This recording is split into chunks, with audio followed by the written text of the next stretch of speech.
Bastard! Fire! Fire! One of my men was impaled by a spear the size of a damn telephone pole, and it didn't come from a Taliban ambush. It came from something bigger, something ancient, and we were never supposed to talk about it. Bird incoming! Afghanistan isn't just war-torn desert. It's a place built to erase people. Endless dunes, Black Valley satellites can't see. Out there, you don't die, you vanish. So, is it not possible that something worse and old could also be hidden or forgotten in these mountains and caves? The locals speak in low tones about giant shapes that move around, where no man can reach or dare to venture. They talk of footprints too large, sometimes left in the snowy mountaintops that disappear by morning. Afghanistan's terrain is nature's concealment of history that mankind has forgotten or turned into myth. But it isn't myth at all. I was there. I led that mission. I served in Afghanistan in 2002 as part of the U.S. Army Special Forces, the Green Berets. Let me make something clear. There is no deadlier enemy than us. We are masters of controlled chaos. Get the fuck in there! And precision violence.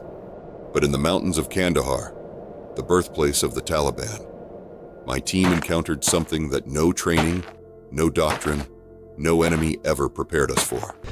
I've seen the Taliban fight tooth and nail for dirt and dust, and I've watched men bleed out with smiles because at least they took a few with them. They are tough. But whatever we ran into that day, it didn't fight like men. It didn't fight for country, or God, or revenge. What we saw up there, it humbled us. I reported the incident by the book. My men did too. Every word, every detail. But our superiors shut it down fast. We were instructed to alter the narrative, fabricate something more palatable. A plausible story with an enemy they could understand, but it wasn't the truth. After the September 11th attacks, the United States launched Operation Enduring Freedom to dismantle the Taliban regime. In the early phases of the war, Taliban fighters abandoned the cities and found refuge retreating into the mountains and cave networks, where they mounted a fierce and stubborn resistance against us. We were tasked with a search and destroy operation deep in the mountains of Kandahar. Special Forces teams were deployed on foot, moving through narrow passes and rugged terrain, conducting painstaking ground searches. Aerial surveillance was next to useless. Drones constantly lost, and fixed-wing aircraft couldn't penetrate the shadows of the cave systems or see into the labyrinth of ravines below. The enemy knew this and used it to their advantage. That left us with boots on the ground. We got word that Bravo Team, a squad sent out on a reconnaissance mission in the mountains outside Kandahar, had gone dark. These were guys on the ground, tasked with locating and neutralizing Taliban elements threatening the city. Losing contact like that? It's rare. Even in an ambush, you'd expect someone to get off a quick radio call or distress signal, but there was nothing. Just silence.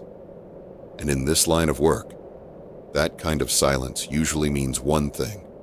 Something went very wrong. That's when my team got the call to remind the bad guys who's boss. Our mission was clear. Locate Bravo Team. If they were still out there, we'd bring them home. If not, we'd find out what went down. And if they'd been killed, we'd make damn sure whoever did it got a message loud and clear for messing with us. This wasn't a job for just anyone. It was exactly the kind of situation the Green Berets are built for. Stealth, where sneaking around quietly is basically our cardio, precision, as in we don't miss, and answers where nobody else can get them. We flew in by helicopter. Inside the cabin, wall-to-wall testosterone. Every guy in there looked like he bench-pressed enemies for breakfast and flexed before gunfights. Just before we crossed into Afghan airspace, the pilots flipped the lights to red. That's standard. Red light helps with stealth, makes us harder to spot from the ground. We dropped fast. Rapid descent to the LZ.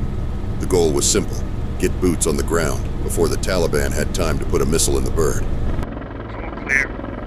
It was nothing like where I grew up, but beautiful and breathtaking. I couldn't believe this beautiful place was a war zone. We climbed that mountain slow and surgical, leaving no stone unturned. But Bravo was ghost. Then one of my guys, we'll call him Ralph for the sake of the story, spotted a trail cutting through the rock. I see something. It was subtle, Up ahead. easy to miss, but Ralph had a sixth sense for this kind of thing. Trouble had a smell, and he could sniff it out like a bloodhound. He doesn't say much, just gives a look, and that was enough. We followed his gut and moved uphill. Weapons hot, senses sharper than a razor. Me and my crew of certified killers moved like shadows through the hills. The air was hot, like the rocks around us were sweating secrets. But it wasn't just the heat. Something stunk. I've been neck deep in enough blood and bone to recognize it. Death had made camp here.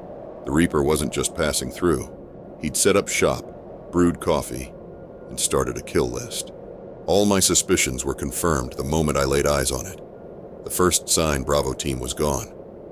Just sitting there in the dirt like a bad omen was an HK-416. That's not the kind of gear someone just misplaces. That's SEAL or Delta kit, and those boys don't drop rifles unless they're dead. You'd have to saw my arm off to take mine. Bravo team didn't disappear. They were erased. The deeper we pushed in, the uglier it got. More gear left behind, scattered like breadcrumbs leading to something bad. Blood on some of it. I fought Taliban before. Tough bastards, sure. But stacked up against SEALs or Delta, that's a candle trying to outshine a damn wildfire. Whatever hit Bravo didn't just take them out, it tore through them. Had to be an ambush. No other way this makes sense. But I wasn't about to leave it at that. Whoever pulled this off, I was going to find them and turn the hills red.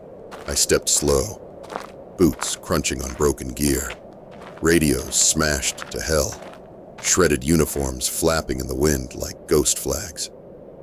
I knew the patches, knew the gear. This was Bravo team's footprint. No doubt about it. But then I saw it. Son of a bitch. Scattered bones, twisted, splintered, bleached white like they'd been boiled in sunlight. I couldn't tell if they were human. And if they were Bravos, they'd been sucked clean like marrow from a ribeye. I glanced at Ralph. He caught my look, then gave the nod toward the bend ahead, a narrow trail hugging the side of a mountain. Whatever did this was just around that corner. I'll be honest, this is the part I live for. The part where death's reaching for your throat and you just smile and reach back. We dropped into formation without a word, like muscle memory loaded with malice, and swept around the mountain. Then we saw it. A cave. Big enough to swallow a Chinook helicopter. Blacker than sin and twice as inviting. These mountains are riddled with caves. No surprise there. But this one made sense. If I were the Taliban, this is exactly where I'd dig in. High ground. One way in, one way out. Perfect kill box. I was sure they were holed up inside, and for once, I thought we had the edge, the element of surprise. We moved like shadows and took up defensive positions around the cave's mouth. Rifles up, eyes dead, heart steady. Just another day in paradise. There wasn't a sound, just the kind of silence that makes your heart beat louder.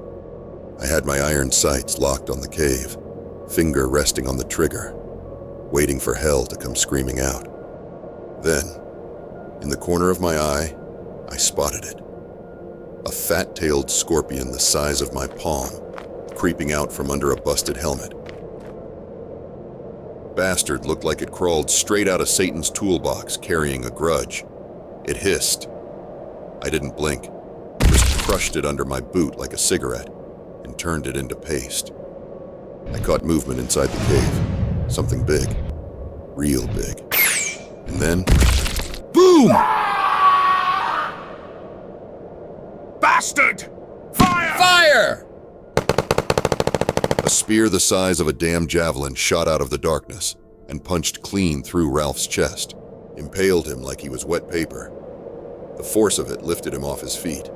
Full-blown airtime and launched him backward like a rag doll in a wind tunnel.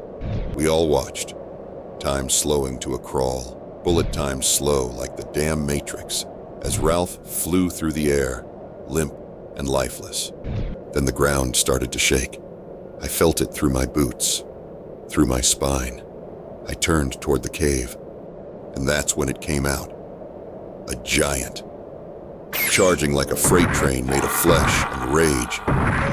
It had to be 12 feet tall, muscle stacked on muscle, built like a nightmare pro wrestler.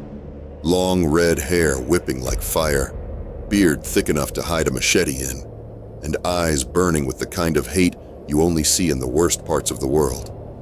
And yeah, it was naked. Didn't care. Let it all hang. I've walked through fire, stared down warlords, bombs, and men who'd eat their own to survive, but this thing didn't just scare me. It reached into my chest and strangled my soul till it forgot how to scream.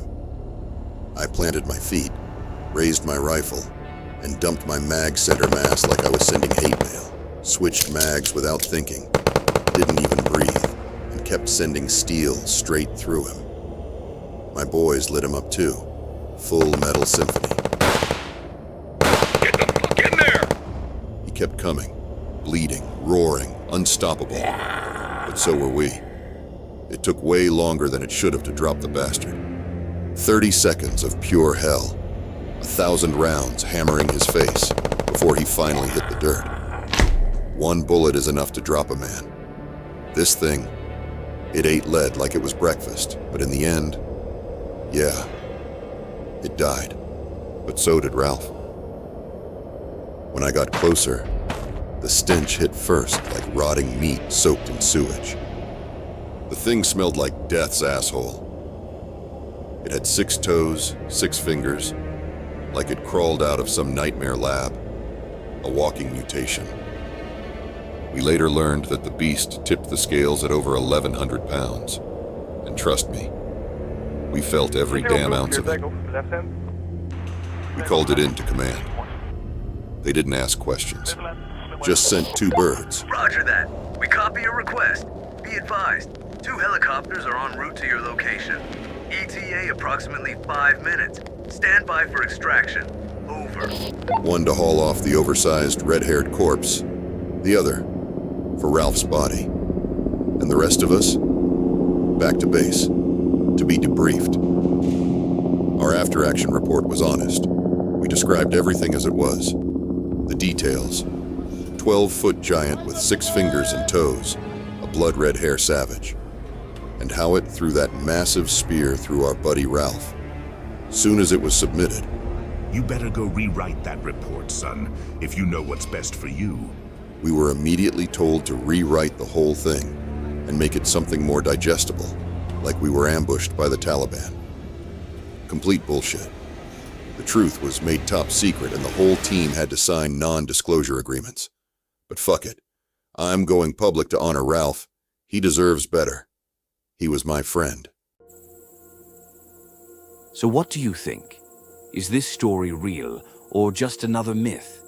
Keep in mind, soldiers who served in Afghanistan have said those mountains felt like another planet.